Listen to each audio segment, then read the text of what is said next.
Bienvenidos a Vértice Internacional, soy Rina Musali y me da muchísimo gusto saludarlos en este programa sobre el acontecer mundial y sus impactos para México.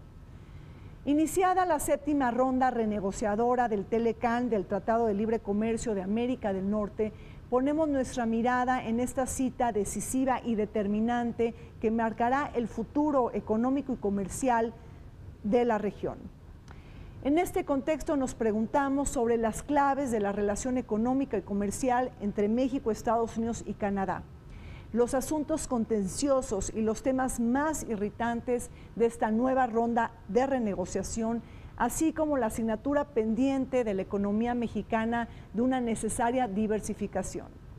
En la segunda parte de este programa, un recuento legislativo de carácter internacional, así como les presentamos entrevistas y comentarios especializados en materia de migración y fronteras. Acompáñenos.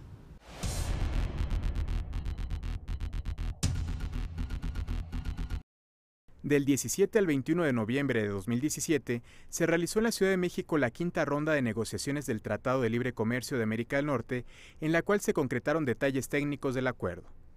Por su parte, la sexta ronda para la modernización del Telecán, celebrada el 23 al 29 de enero de 2018 en Montreal, Canadá, concluyó con un capítulo sobre anticorrupción que incluye la tipificación de diversos delitos que habían quedado pendientes, regulándose aspectos críticos como la integridad de gobiernos y funcionarios, la responsabilidad de las empresas y los mecanismos de colaboración entre los Estados miembros. Igualmente, se prosperó con un anexo sectorial acerca de tecnologías de la información que establece métodos de cooperación e impulso entre los tres países. De esta forma, los nuevos apartados se suman a los capítulos de pequeñas y medianas empresas y de competencia, así como al anexo sectorial de eficiencia energética que ya se discutieron con anterioridad. La séptima ronda fue fijada para llevarse a cabo del 26 de febrero al 6 de marzo de 2018 en la Ciudad de México, previéndose trabajar en los capítulos de medidas sanitarias y fitosanitarias, telecomunicaciones y obstáculos técnicos al comercio, así como los anexos sectoriales de farmacéuticos, químicos y cosméticos. Aún queda pendiente profundizar en las normas para la fabricación de automóviles, la resolución de disputas comerciales, la emisión de contratos gubernamentales y la propuesta de cláusula de caducidad que exigiría que el Telecán caduque automáticamente cada 5 años, a menos que las partes voten para continuarlo. Los grupos negociadores de México, Canadá y Estados Unidos reconocen el reto apremiante que presentarán las rondas subsecuentes hacia una modernización exitosa del Tratado de Libre Comercio de América del Norte ante la cercanía de procesos electorales en las tres naciones, las federales de México en julio, las generales de Quebec y Ontario en octubre y las legislativas de noviembre en Estados Unidos. Transcurridas 6 rondas negociadoras del Telecán, siguen adelante las incógnitas sobre el futuro económico y comercial de América del Norte. Estados Unidos puede retirarse del tratado, pero el hecho de que los tres países se mantengan en las mesas y hayan anunciado nuevas rondas negociadoras lo hace menos probable. Reventar el acuerdo es un riesgo latente, pudiera ser factible, pero también lo hace menos probable la matemática de beneficios que representa el tratado para Estados Unidos. Empresarios, legisladores, alcaldes, gobernadores y una serie de activistas han acreditado los atributos y las bondades y fortalezas del mismo tratado. En este sentido, México debe seguir trabajando con el poder suave, es decir, aquel poder que nos permite ganar voluntades en aras de mitigar las políticas trumpianas. Moisés, después de 6 rondas negociadoras del Telecán, siguen adelante las aflicciones y los divisores con Estados Unidos en torno a la modernización y actualización del Tratado de Libre Comercio de América del Norte. Y aquí la pregunta es si podemos alcanzar un acuerdo ganar-ganar o ya estamos en el punto en que México y Canadá tienen que hacer concesiones. Si vamos a alcanzar un acuerdo es porque vamos a alcanzar un acuerdo en donde sea conveniente para los tres países. Yo creo que, por lo menos hablando de lo que nos toca a nosotros en México, no vamos a aceptar un acuerdo, al menos que creamos que tiene un acuerdo balanceado, que es bueno para nuestro país en el plazo inmediato, pero mucho más en el largo plazo. Entonces, independientemente de lo que piensen nuestros socios comerciales canadienses, me parece que de nuestro lado eso es lo importante. Ahora, ¿estamos a tiempo de alcanzar un acuerdo? Sí, estos acuerdos son muy complejos. No llevamos tanto tiempo efectivo de negociación, aunque yo siento que fueron 7 años, pero no, el presidente Trump tiene 1 año y pico en funciones. Y el tratado empezó, realmente tenemos 6, 7 meses negociándolo con espacios en medio, ¿no?, de las rondas. Entonces, para temas tan complejos no me parece que haya sido tanto tiempo. Lo que sí es cierto es que estamos llegando al punto donde se empiezan a tratar los temas más álgidos y donde vemos las definiciones reales van a empezar a salir en las siguientes, digamos, en la siguiente semana. Tenemos un análisis en donde consideramos que cerca de 6 o 8 capítulos pudieran cerrarse. Hay avances muy importantes a nivel técnico. El equipo negociador mexicano ha trabajado de la mano con sus contrapartes canadienses y americanas.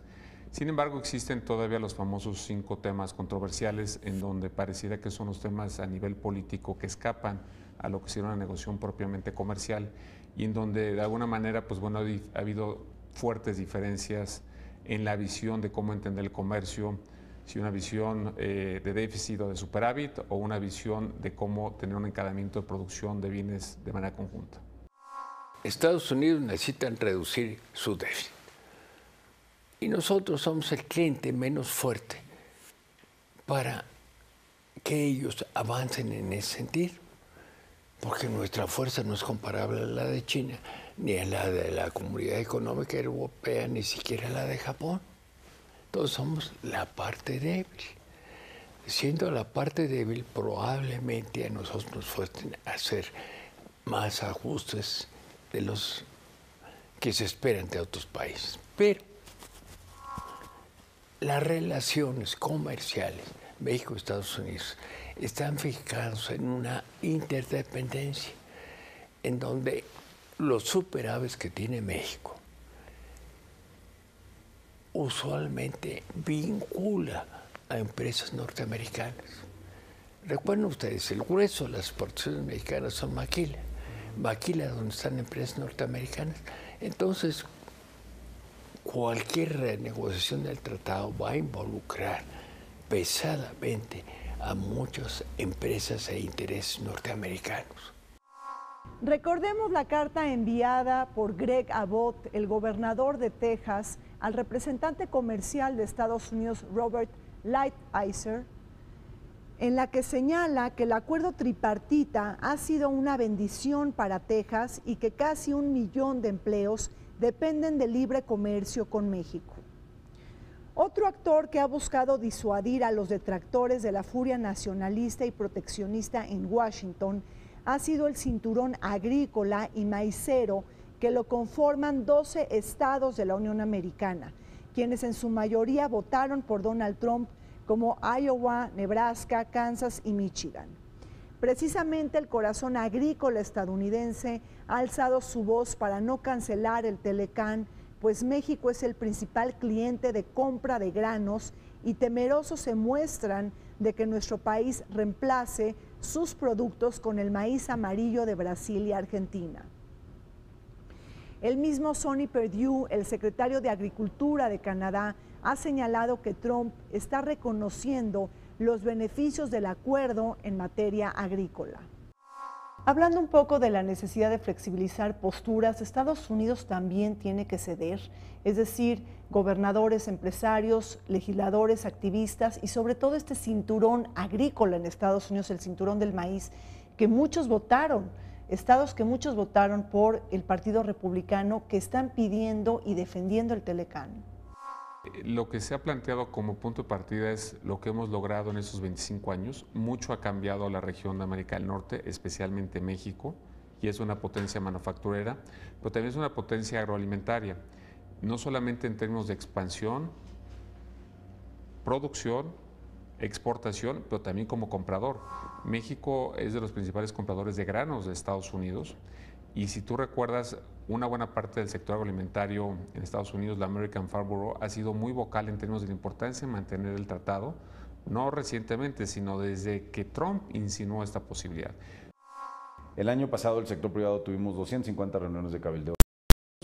De esas 250 reuniones, por ejemplo, bajamos primero de la parte más general, digamos muy conceptual de quiénes eran las gentes del Partido Republicano. En la parte que vamos hoy es precisamente donde tú hablas. ¿Cuáles son los actores del famoso Rust Belt, llamado, exacto, que tienes ahí a Michigan, Ohio, Pensilvania y Wisconsin, que esa es la parte, digamos, manufacturera. Y del otro lado, en el sector agropecuario, tenemos principalmente Nebraska, Ohio y otros estados en donde la verdad es que hemos avanzado muchísimo. Hemos visto 33 gobernadores americanos de 50 y esos 33 gobernadores les llevamos una hoja con datos duros de cuánto es el comercio que tienen con México, cuáles son las empresas que exportan, qué compran, qué venden, y a la hora de que lo ven en frío se dan cuenta que son sus empleos, que son sus empresas, que son sus impuestos los que están jugando, y ha sido una fuerza muy importante, la fuerza de los gobernadores. Lo que ellos pretenden es cambiar la fórmula, como se calcula el dumping, dentro de un periodo de tiempo de una región para nuestros productos frescos o perecederos. Que virtualmente lo que está diciendo es, tengo celos de que en México se pueda sembrar y cosechar todo el año porque tiene una ventaja climática, y así pueden ser un país muy exportador a Estados Unidos por las ventanas de oportunidad de los mercados, a cambio de que en Estados Unidos solamente se puede producir ciertos productos en una estación, ¿no? Entonces sería tanto como aceptar que nuestros productos no puedan ir a Estados Unidos en ciertos tiempos. Para nosotros es totalmente inaceptable. Ese es uno de esos grandes no, ahí no hay margen de movimiento. Hoy somos una potencia alimentaria y exportando cada vez más productos. Hemos cambiado del tomate, ahora vamos en el aguacate, luego vienen las berries y vienen otros productos en camino. Entonces sería casi aceptar que nos estén limitando las exportaciones. Entonces es un tema simplemente que no está. Estados Unidos tiene un enorme potencial, son potencias agrícolas los estados sureños de la Unión Americana y importan, pero exportan mayormente a países como México. Nosotros tenemos la calidad de importadores de los productos agrícolas norteamericanos. Eso es una visión que debemos tener muy clara. Por otro lado, también tenemos la calidad de exportadores de los productos agrícolas, el aguacate, por ejemplo, el tomate, el jitomate mexicano, que tiene mucho éxito en la Unión Americana. De esta manera, pues, si nosotros vemos el principio del discurso de la simetría en los beneficios o el déficit comercial, podemos decir por principio de cuentas que no solo debemos atender la cuestión numérica, sino la cuestión de los efectos del beneficio comercial per se. ¿A qué me refiero con esto? Que el valor de los productos en este momento tienen un mayor valor de venta los productos por efectos de exportación norteamericanos que los mexicanos, por principio de cuentas. Nosotros hemos dejado el campo mexicano y entonces tenemos ya no una suficiencia alimentaria plena. La diversificación económica y comercial de México y Canadá está molestando a Washington. En este carril se anota la visita que realizó Justin Trudeau a China a finales del 2017, en donde se anunció la intención de negociar y firmar un tratado de libre comercio entre ambos países, dos naciones que han sido amenazadas por la política comercial proteccionista y nativista de Donald Trump. Por otro lado, la política supremacista y antimexicana practicada por Washington ha acercado a México y China en sus relaciones bilaterales y de cooperación. El gigante asiático ha afianzado espacios políticos, económicos y comerciales en México y en América Latina como producto de la política combativa y unilateralista de la Casa Blanca. Con ello, China presiona para desfundar la doctrina Monroe de América para los americanos, mientras aumenta la preocupación de Rex Tillerson sobre el alarmante poder económico del gigante asiático en nuestros países. Lo que se está poniendo en la mesa es que, cuando menos entre los estados fronterizos, incluyendo los municipios de manera específica del lado mexicano, del lado estadounidense, los condados o organizaciones que ellos tengan, que del lado mexicano, las zonas fronterizas, dice fronterizos incluyendo Canadá, pero obviamente está direccionado al mercado, a la franja fronteriza mexicana, se privilegie la compra de productos americanos. Y en la elaboración de productos, las materias primas sean de origen americano preferentemente o estadounidense. ¿Qué se está haciendo de manera indirecta? Limitando la participación de productos terminados o de insumos de origen chino o asiático.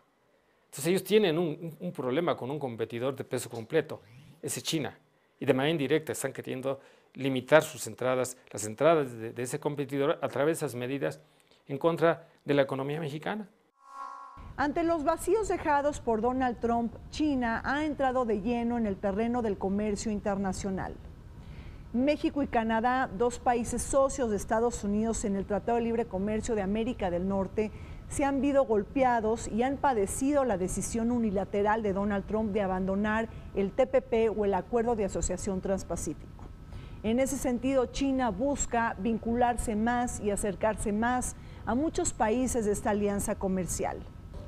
Recordemos lo que ha dicho el presidente del Consejo de Relaciones Exteriores, Richard Haass, que el mandatario estadounidense ha hecho que el mundo sea seguro para la influencia de China, o bien la frase de John Ikenberry, quien también señala que Estados Unidos, como el país más poderoso del mundo, ha comenzado a sabotear el orden internacional que él mismo creó. Ante un mundo cada vez menos estadounidense, México debe de intensificar todos sus esfuerzos para diversificar su economía y su comercio internacional. Y se ha visto que además en los temas de política y de seguridad, los chinos y los norteamericanos han coincidido. Por eso es que no han abierto estas discusiones de presión comercial. Primero porque estarían en una igualdad de condiciones, no así como está pasando con México, particularmente con México, donde la asimetría hace que se tomen estas posturas que más parecen aspavientos, como lo estamos viendo, que realidades. Que no significa que no puedan dejar el tratado, pero al dejar el tratado tampoco significa que la economía mexicana se va a colapsar o las finanzas de México se van a deteriorar a tal grado que nos lleve a un crack financiero. No, esto no necesariamente es así, sí habría un cambio, pero no en el sentido que se ha planteado. Ya tenemos nosotros relaciones firmes con Asia, con China, estamos fortaleciendo con Europa, tenemos otros tratados de libre comercio con países de América Latina, con Chile, por ejemplo, con mucha pujanza y crecimiento de este tratado comercial. Me parece que es más una oportunidad que una amenaza.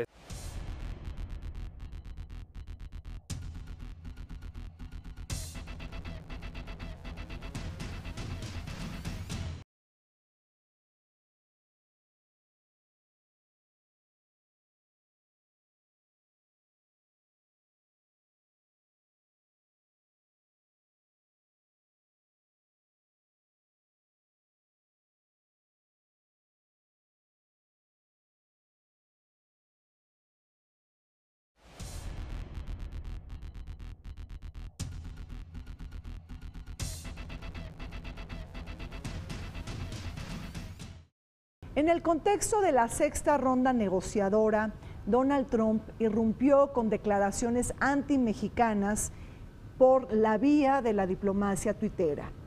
Ahí relacionó directamente la construcción del muro fronterizo con México y la continuidad del acuerdo comercial, así como señaló que México era el país más peligroso del mundo.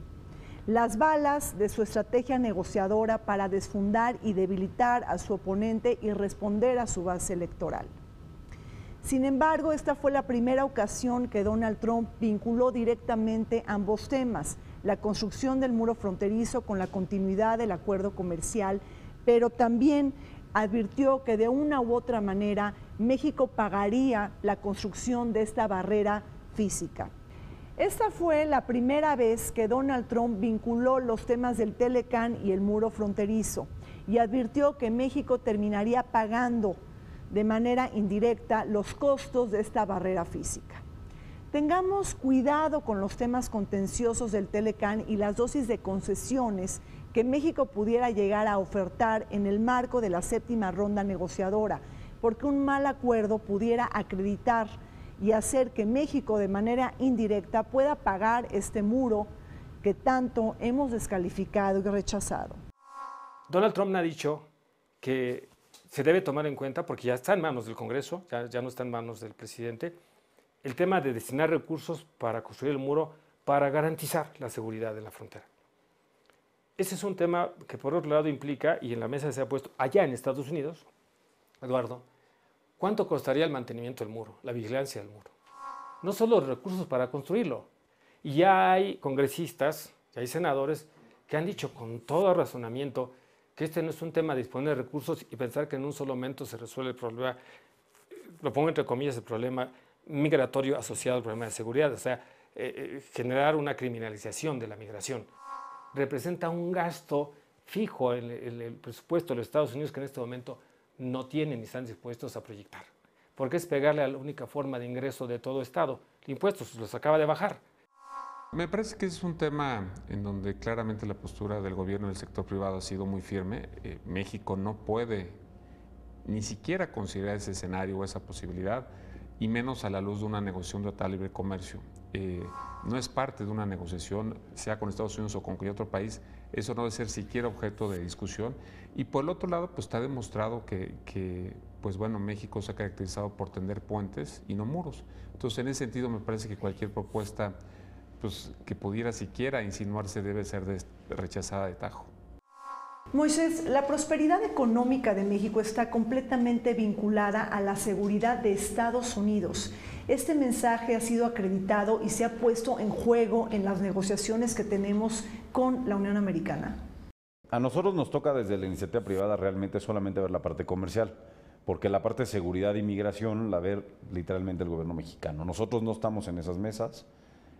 Obviamente somos muy sensibles al tema y lo comentamos, pero no estamos en las mesas. Lo que sí puedo decirte es que sí se ha jugado con un paquete integral en donde se pone en la mesa que una cooperación de vecinos y una cooperación de socios comerciales es integral y que será muy difícil vender en México una cooperación si tenemos un distanciamiento, un rompimiento en la parte comercial. Será muy difícil tener una gran capacidad de vender políticamente en México, ayudar en temas de seguridad, inmigración a Estados Unidos en otros temas. El gobierno mexicano ha sido muy cuidadoso porque no queremos tampoco revolver lo demás en la parte comercial. No pueden ser unas cosas por otras, ¿no? Este tema de, oye, entonces el muro por la parte comercial, no es así. Otro ingrediente que desangeló la pasada ronda negociadora fue la imposición de aranceles a las importaciones de lavadoras y paneles solares por parte de Donald Trump. Una medida que busca frenar las importaciones de China, pero que afecta también a nuestro país. En respuesta a esta afrenta, el gobierno mexicano advirtió que utilizaría todos los recursos legales para compensar esta decisión, lamentando que a México no se le haya excluido de esta aplicación. Este ambiente de agresión penetra también en los temas más ríspidos del tratado. Por ejemplo, continúan sin cerrarse capítulos controversiales como reglas de origen para el sector automotriz, los artículos de solución de controversias para el comercio y la inversión, así como la llamada cláusula sunset o de extinción del tratado.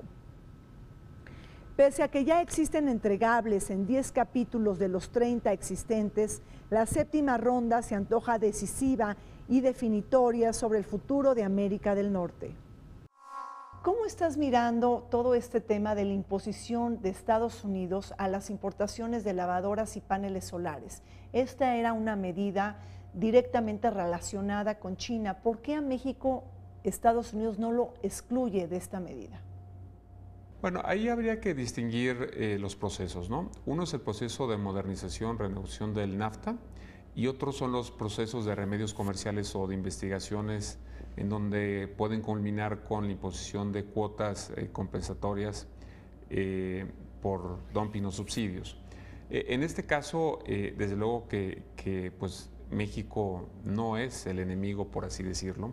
La participación en el mercado de las importaciones de nuestros productos en esas dos industrias pues, realmente es menor comparado con algunas economías asiáticas. Y claramente, bueno, pues seguramente el gobierno de México estará valorando la posibilidad de presentar una impugnación ante la Organización Mundial de Comercio, pero sí tenemos que ser muy cuidadosos en no mezclar los temas. Una cosa es la modernización y otra son las investigaciones que se hacen en el día a día con los diferentes países. El capítulo 11, que es el que se refiere a la posibilidad de establecer un panel arbitral en caso de algún acto presuntamente expropiatorio de alguno de los tres estados, pues también es fundamental porque las señales que das al sector privado de los tres países en el largo plazo es fundamental en el sentido de que las inversiones que hagas van a estar protegidas, van a tener una señal de largo plazo y van a tener un ambiente de negocios favorable para seguir atrayendo inversión. Entonces también ese es un tema que nos parece fundamental. Un tratado de libre comercio debe de tener reglas, mecanismos de solución de controversias. Hay conflictos entre los estados y los inversionistas. Ese es un problema que se da muy frecuentemente. una violación de la ley por un Estado frente a un inversionista o una violación de la ley por un inversionista frente al Estado. Entonces, eso es muy importante.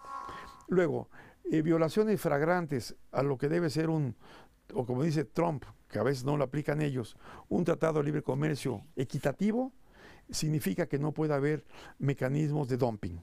Es decir, precios desleales por debajo de lo que debe ser el costo real del producto, para competir deslealmente con subsidios o con ventajas no transparentes.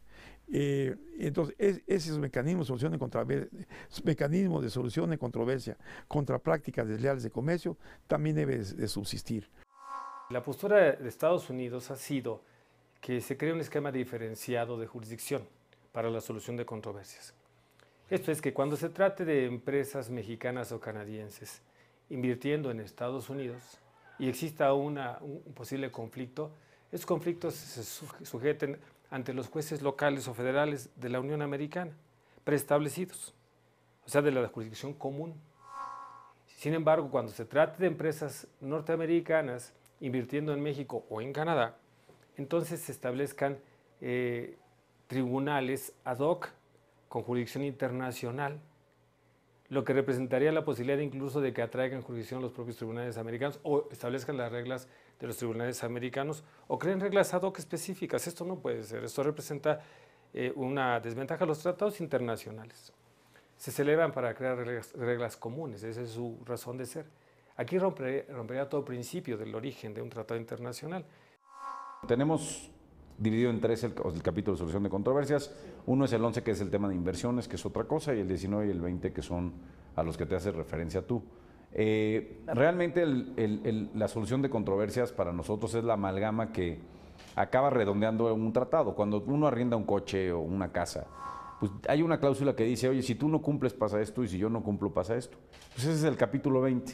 Entonces vemos muy complejo que el tratado no tenga ese capítulo 19 o 20. Uno es Estado-Estado y otro es privado-Estado, porque ese es donde se resuelven nuestras diferencias, que normalmente en cualquier relación de estas va a haber diferencias.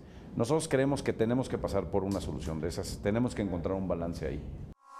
Moisés, nos hablas de los nos en las negociaciones del Tratado de Libre Comercio de América del Norte, pero hablemos de los sís, es decir, un acuerdo muy beneficioso para la ciudadanía mexicana es este capítulo anticorrupción.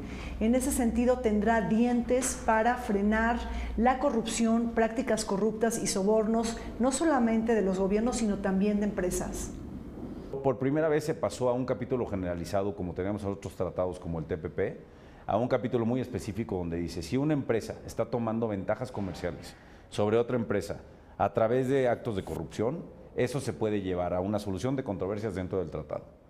Entonces, todos esos actos de corrupción que afectan a la inversión, que afectan a la competencia o que afectan a las decisiones de negocio, bajo este nuevo capítulo se podrán llevar a una solución de controversias. Y eso da mucha certidumbre. Uno de los capítulos cerrados del Telecán es el que refiere a la anticorrupción. Un tema bienvenido y anhelado, así como clave para los ciudadanos mexicanos que caminan descobijados y desprotegidos frente a este flagelo. El acuerdo tripartita castigará sobornos y prácticas corruptas de gobiernos y empresas siempre y cuando llegue a un buen puerto dicho tratado y se puedan superar las enormes diferencias. Un tema que roba la atención de México y Canadá es sobre la cláusula sunset o de muerte súbita del tratado cada quinquenio. Mientras que Estados Unidos busca una vigencia limitada o una cancelación automática del tratado, sus contrapartes comerciales buscan evaluar la continuidad del acuerdo con base en una revisión periódica.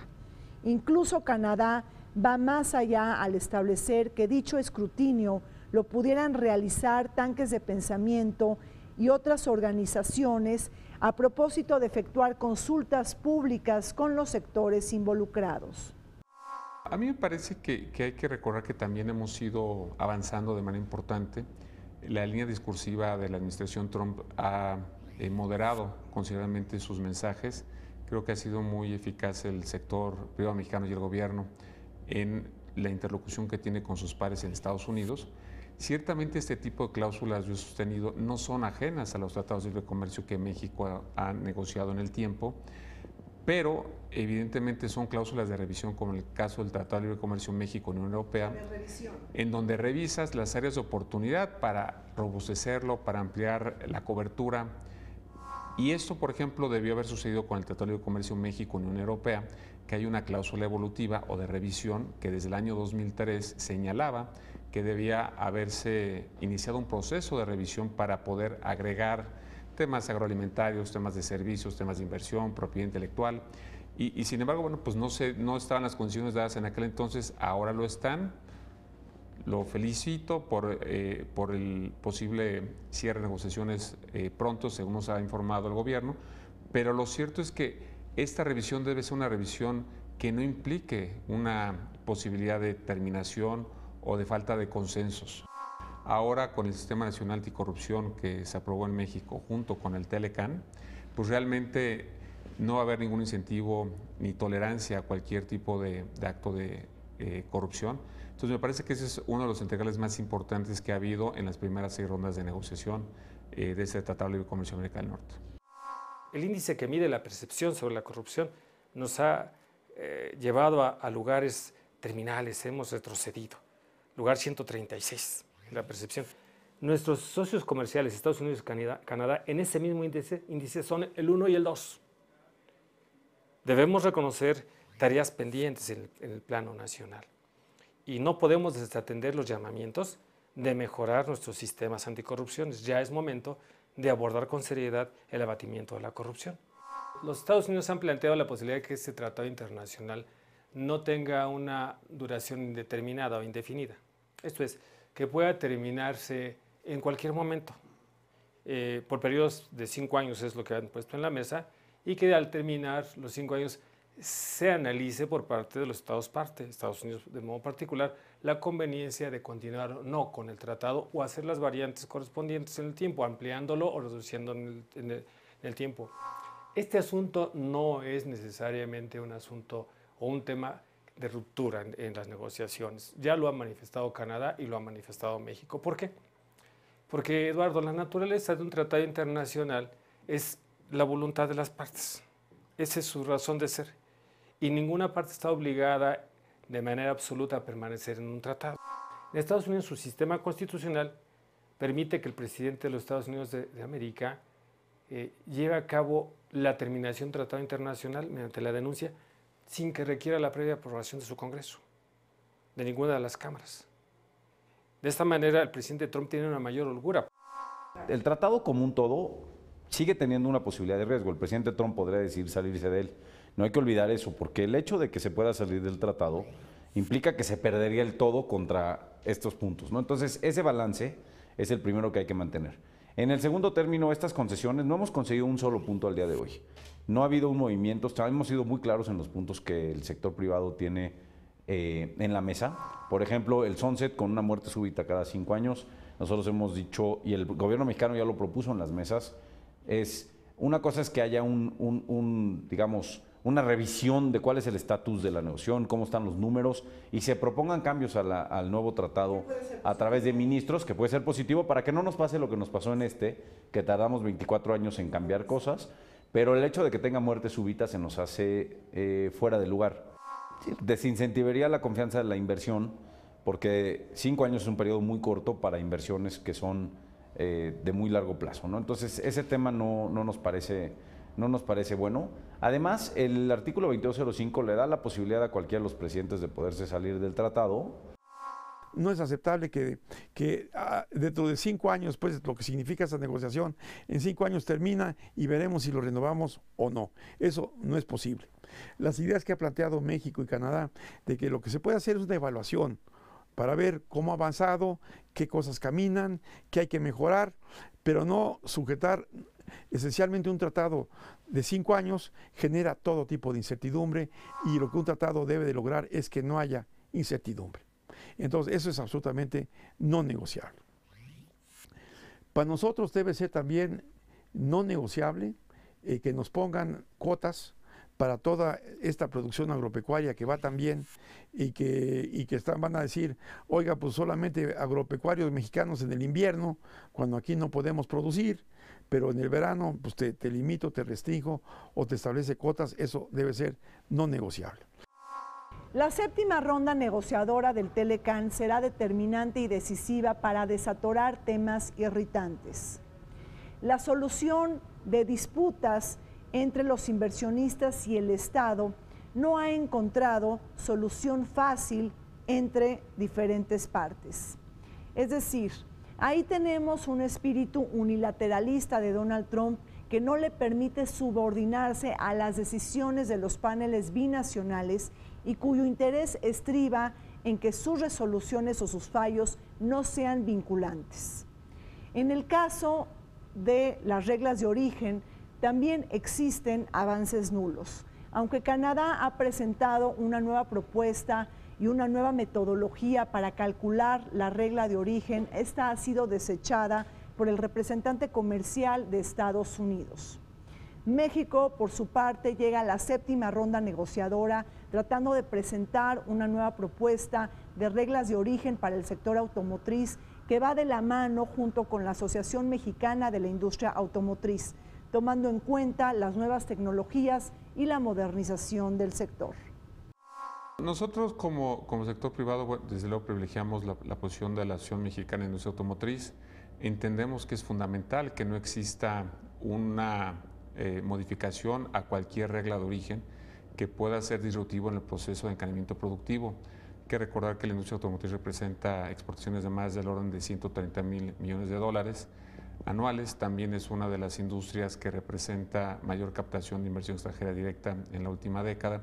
Entonces, naturalmente, pues un porcentaje en donde alguna de las partes tenga un derecho exclusivo a que, en el caso de Estados Unidos, el 50%, por ejemplo, fuera solamente de esa nación, pues a nosotros nos parece que es inaceptable. Y en el tema de lo que sería el porcentaje en cuanto a un eventual incremento, pues es un tema que la propia MIA ha venido trabajando de cerca con la Secretaría de Economía, y evidentemente pues cualquier modificación puede ser muy sensible a una industria que está altamente vinculada a la de Estados Unidos y Canadá, porque hay que recordar que hay productos en la industria automotriz que pueden pasar más de 7 veces las fronteras para llegar al producto en su conjunto o al final del ensamble. Como está en este momento el Tratado de Libre Comercio con América del Norte, es que cuando menos el 62.5% de los componentes o partes de un automóvil tiene que haberse de procedencia ya estadounidense, ya canadiense, ya mexicana, para que al momento de que sean productos terminados puedan gozar de la exención de aranceles o de cuotas compensatorias. La propuesta norteamericana es pasar a 85% los componentes y partes. De esta manera nosotros debemos decir que ellos han tomado una fotografía donde nos obliga, ese déficit entre el 62.5 y 85, esa diferencia, obliga entonces a que nosotros empecemos a comprarles partes a los Estados Unidos. Y Donald Trump prometió a la industria de Detroit que los iba a reposicionar. ¿De qué manera? Obligando con medidas proteccionistas, es una medida proteccionista a través de un instrumento internacional, obligando a que nos veamos en la necesidad de incorporar en adición piezas, partes y componentes a los vehículos terminados o sufrir las cuotas compensatorias, los aranceles. Aquí, Eduardo, quiero hacer un apunte. Creo que no se están viendo las dos partes del problema. Por un lado este es el tema de la producción y el otro lado es el tema del consumo, eficiencia y costo. Y no es aceptable de ninguna manera que los americanos puedan decir y que el contenido, uno puede discutir cómo se aumenta el contenido regional de 62 a 80, bueno, podemos quedar en 65, 70, hay cambios ahí de definición. Lo que no es posible es que los americanos se reserven un 50%. Eso no es aceptable ni debe ser negociable. Que el 85 es algo inviable. Y es inviable por razones de estructura de las cadenas de abasto. Ahora bien, como tú bien mencionas, está revisando opciones creativas para ver si se le podrían integrar otros tipos de, ya sea costos o productos, para poder cambiar el porcentaje de integración. Un ejemplo de una idea que hay por ahí es, bueno, todo el gasto que se hace en investigación y desarrollo está considerado en el 62.5, hoy no lo está. Mañana en el número que acordemos podría estar integrado. Al final es parte del coche, ¿no? Entonces, este tipo de propuestas son las que están en la mesa. No hay nada concreto. Lo que Canadá propuso más bien es un concepto. Y se ha dicho que en esta ronda en la Ciudad de México en los siguientes días se va a revisar, pero no hay nada concreto todavía. Yo creo que la industria con los diferentes gobiernos está jugando alrededor de ello. También hay que tomar en cuenta que Estados Unidos tiene 3 de las principales armadoras como americanas y hay una negociación dentro de la negociación para poner la postura americana en Estados Unidos. Y después que nosotros tenemos que cuidar los intereses no solamente de las inversiones americanas, sino de las inversiones automotrices de cualquier marca del mundo en México, y nosotros las consideramos como si fueran mexicanas. Entonces el balance de esa regla de origen tiene lo suyo, es un tema muy complejo.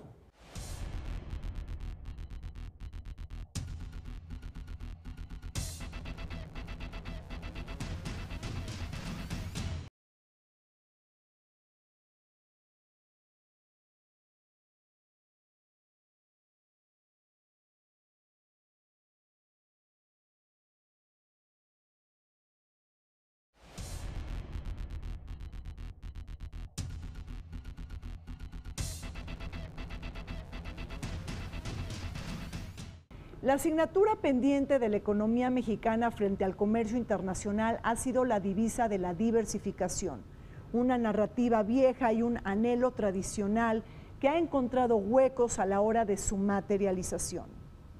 Con una excesiva dependencia histórica de Estados Unidos y una serie de más de una docena de tratados de libre comercio que tenemos con el mundo, a México le ha costado mucho trabajo revertir el imán que nos ata a la economía de Estados Unidos, aun cuando tenemos una posición geográfica privilegiada, un peso demográfico creciente, nuestra vecindad con el país más poderoso del mundo, así como cuantiosos recursos naturales. Y es que en la jerga política y económica se habla mucho, y llevamos mucho tiempo hablando, de la necesaria diversificación de la economía mexicana. Sin embargo, esto se ha complicado más porque finalmente ganan las cadenas productivas, la interdependencia y la complementariedad que México tiene con Estados Unidos. México tenemos tratados comerciales con 46 países y somos parte de hoy el NAFTA que sigue vigente y que es el tratado comercial más exitoso y más importante del mundo. Yo creo que México la bandera que tiene es la bandera que hace 24 años tomamos una decisión de ir hacia el libre comercio y México ha logrado volverse un campeón de libre comercio. Estos tratados yo creo que solamente ratifican la voluntad de México de seguir en un proceso de apertura y de seguir en un proceso de apertura hacia el libre comercio. Las bases para una concesión recíproca, por así decirlo, no pasan por un tema de comercio de bienes, o sea, por el tema de reglas de origen o por el tema de aranceles, que ya prácticamente no hay aranceles entre México y Estados Unidos, sino más bien pasan por disciplinas de cómo fortalecer la protección de la inversión, cómo fortalecer las disciplinas vinculadas a temas como servicios, propiedad intelectual, áreas donde México pues, ha ido creciendo de la mano de la innovación y desarrollo, incluso desde luego el comercio electrónico que no existía hace 25 años. Entonces tenemos que ver cómo actualizar con la realidad en la región en esta oportunidad y no tener una visión de los años 60 para actualizar o modificar este tratado. Al término de la Guerra Fría, ante el cambio de decisiones de la Unión Soviética posterior a su desaparición, nos trajo una tranquilidad al mundo, por un lado, pero por otro lado dejó a Estados Unidos en una serie de posiciones unilaterales, que por un momento tuvo como aliados a países europeos en estado de consolidación de sus desarrollos, Alemania, por ejemplo. No advertimos, o algunos lo habíamos venido advirtiendo, que en Asia se estaba consolidando una de las economías que en este momento es de las más sólidas del mundo. El hecho de que el concierto mundial y México tengamos la posibilidad de voltear los ojos hacia un lado, hacia otro, es una manera también de crearle un incentivo a Estados Unidos para que no se cierre. No es el único proveedor, no es el único receptor, no es el único que pone las reglas. Y tampoco lo es China. Es una economía sólida. Tenemos la propia América Latina hacia abajo. Tenemos, obviamente, como hace un momento decías, nuestra posición estratégica, geográfica, que debemos aprovechar. Podríamos renegociar con aquellos países donde tenemos los mayores déficits, como la Unión Europea, como China, como Japón. Pero esto va a tomar tiempo. Por lo pronto, si la negociación se pone demasiado desfavorable para México, esto nos obligaría a tomar medidas correctivas muy desagradables. Elevar más las tasas de interés, pero eso tendría consecuencias internas difíciles. ¿Qué otra cosa podemos hacer? Pues tratar de negociar y aprovechar los intereses norteamericanos involucrados con los intereses mexicanos para defendernos allá.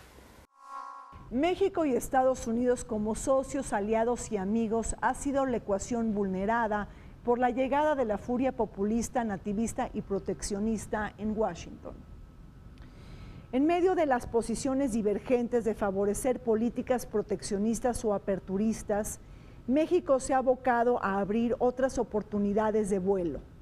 Con la Unión Europea hemos sintonizado en modernizar y actualizar el acuerdo global, mismo que incluye la renovación del Tratado de Libre Comercio dentro del acuerdo global. La divisa de la voluntad política, la faltante en el Telecán, se toca con mayor holgura en el viejo continente. Esto no es ocasional. La sinergia viene por la cancelación de Donald Trump del Tratado Transatlántico de Comercio e Inversión con Bruselas y el zarpazo hacia el Tratado de Libre Comercio de América del Norte. Precisamente la voluntad política de ambos países ayuda a atajar las diferencias en las rondas negociadoras. Con Europa los temas sensibles se tientan en el sector agrícola, las compras gubernamentales, propiedad intelectual, así como la solución de controversias. Igual que en el Telecán, no se deben de marcar fechas fatales para un cierre, una negociación. La sustancia debe de determinar los tiempos. Y claramente, bueno, pues los grandes temas que están todavía pendientes por acordarse son el acceso al mercado agroalimentario en Europa. México está buscando tener un acceso agroalimentario equivalente al que hay en el NAFTA, es decir, libre comercio. Y pues eso pareciera que es un tema complicado. Desde que entró en vigor el Telecuem, hubo prácticamente una liberalización plena de los productos industriales, más el mercado agroalimentario está prácticamente pues, muy limitado, protegido.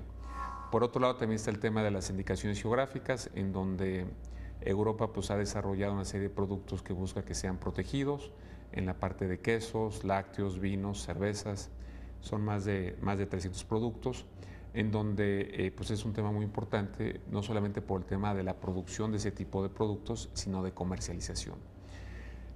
Hay otros dos temas relevantes, el tema de inversión, que está buscando cambiar el modelo que México ha seguido desde la entrada en vigor del Telecán, en donde estaría buscando seguir un modelo como el de Canadá y Unión Europea para tener un tribunal permanente para la resolución de controversias en materia de inversión. Y también tenemos conocimiento que Europa ha buscado tener acceso en compras de gobierno a nivel subfederal. México está ensanchando sus horizontes económicos y comerciales.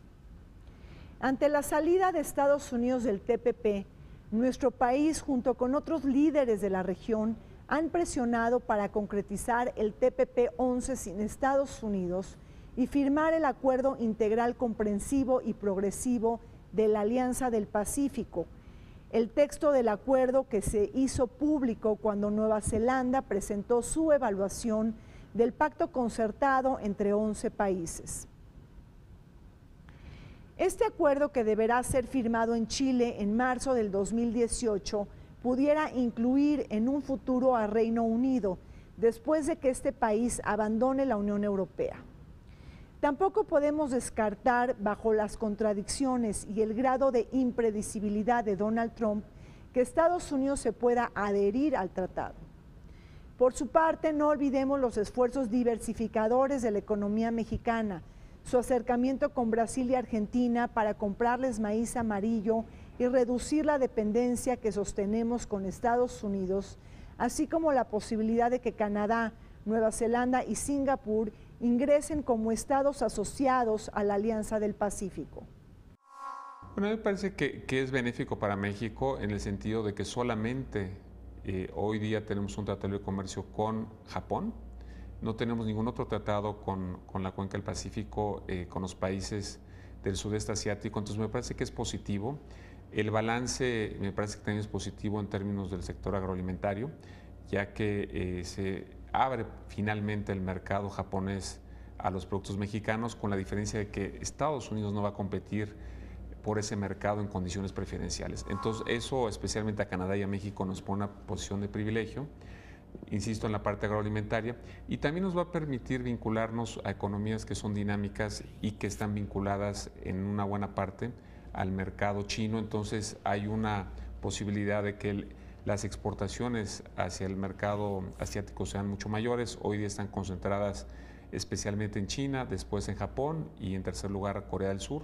El resto de los países, salvo Japón, pues no tienen un flujo de comercio muy relevante, y ahí es donde creo que hay una oportunidad importante para México. El tema de seguir adelante con el TPP-11, con algunos detalles que estamos terminando de corregir. El hecho de modernizar el tratado con Europa, que es un tratado que tiene algunos años también. El abrir otras latitudes, como podría ser América del Sur, me parece que redondea la estrategia de México de seguir siendo un campeón de libre comercio. Eso es lo más importante. Ahora, la diversificación, bueno, hay que verlo, es un poco relativa también. Cuando tú eres vecino del país más grande del mundo, normalmente es compleja la diversificación.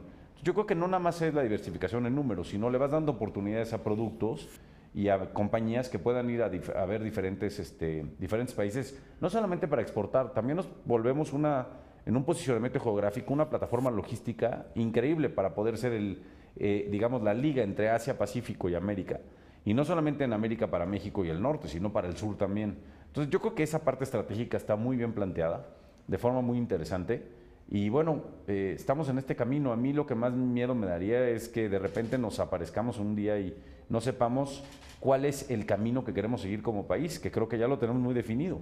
Eso es lo que me da miedo. Los tiempos políticos son fundamentales para cualquier negociación internacional, y más si se trata con Estados Unidos.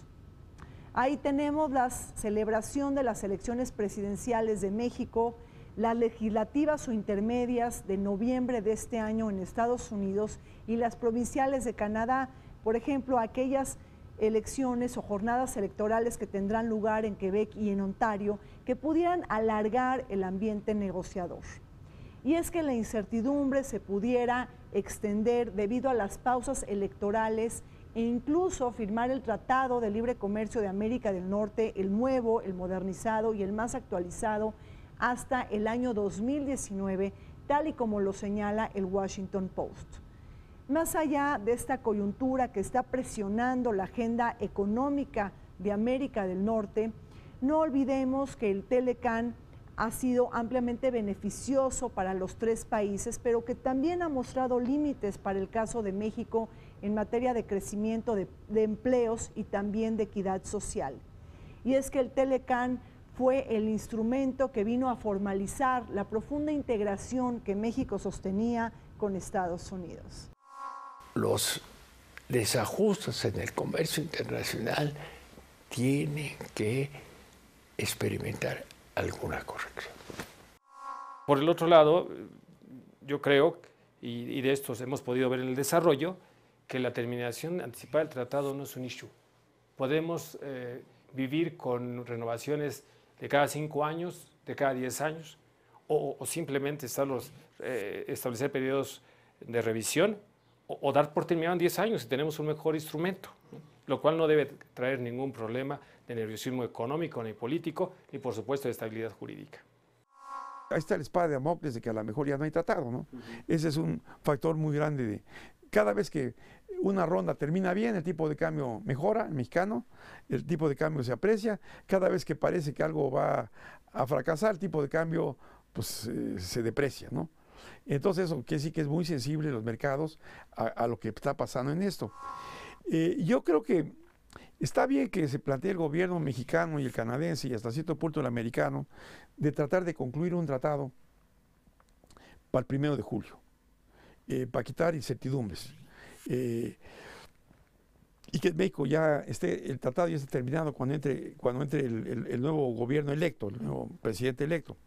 También para los americanos que tienen periodo electoral en noviembre, también sería bueno tener ya un tratado de libre comercio. Y después habrá el problema de la ratificación, que no es insignificante. Si el Congreso ratifica o no ratifica. Y yo que lo que no podemos hacer es hacer un mal tratado, tiene que ser un buen tratado. Si es un mal tratado, es mejor no cambiarlo, ¿no? Entonces ahí la opción sería no denunciarlo, porque ya hay mucha presión americana de algunos estados como Texas, los agricultores, las cámaras de comercio, etcétera, que dicen, no, pues no se puede denunciar el tratado. Mientras no se denuncie el tratado, sigue vigente. Entonces, seguimos en el mundo actual. ¿Cómo estás mirando los tiempos políticos del Telecán? Algunas voces señalan que podremos llegar a un acuerdo en abril, otras después de las elecciones presidenciales en México o bien en las elecciones intermedias en Estados Unidos. Y por otro lado también hay académicos y hay otros sectores que apuntan que nos vamos a ir hasta el 2019. ¿Qué piensas? Lo más importante es privilegiar la sustancia. Mucho se ha especulado en estos días en los periódicos sobre cuáles pueden ser las concesiones y movimientos por parte de los tres países en términos de las concesiones o en términos de cómo mantener viva esta negociación, que evidentemente no se puede decir no a todo, usted tendrá que encontrar puntos de equilibrio. Y en ese sentido me parece que la séptima ronda va a ser una ronda muy definitoria sobre la posibilidad o no de alcanzar un acuerdo en principio en el corto plazo. La gran discusión son estos famosos 5 temas que les han llamado poison pills o temas controversiales, porque en verdad el resto de los capítulos me parece que va avanzando de manera muy profesional, más sin embargo pues es un tema más mediático, es un tema político, y en la medida que esos 5 temas puedan de alguna manera resolverse, me parece que la negociación podría encauzarse hacia una ronda conclusiva. Una vez que uno entra a los temas controversiales hay que ver cómo se balancean los temas. O sea, tienes por un lado estacionalidad de productos perecederos, que hemos dicho que no, tienes reglas de origen de autos, que es un tema complejo, técnicamente muy complejo, muy difícil, y entonces tienes que ir balanceando unos temas con otros, no porque unos se concedan ante otros, sino porque al final es un paquete lo que se tiene que hacer para poder llegar a un negocio. La agenda política es lo que es, o sea, no podemos modificarla, es muy importante para nuestro país, es una elección además de presidencial muy grande, y pues siempre hemos dicho que nosotros hubiéramos querido terminar la negociación mejor antes que después, pero no por un tema político nada más, sino por la certeza que genera en los mercados financieros y en las inversiones una negociación de esta envergadura. Ahora, pues ya estamos acercándonos a los tiempos políticos y es lo que nos toca, y lo que hay que hacer es ser muy institucionales. Tenemos un gobierno constitucional y un Senado hoy en funciones, y nosotros trabajaremos con el gobierno constitucional que nos toque. O sea, el sector privado tiene que ser un balance institucional y fortalecer a las instituciones. Se nos acabó el tiempo en Vértice Internacional. Zorrina Musali, como siempre les recordamos que este programa se transmite todos los martes a las 21 horas y en repetición los sábados a las 7 de la noche. Vértice Internacional, un programa para todos aquellos que les gusta vivir sin fronteras.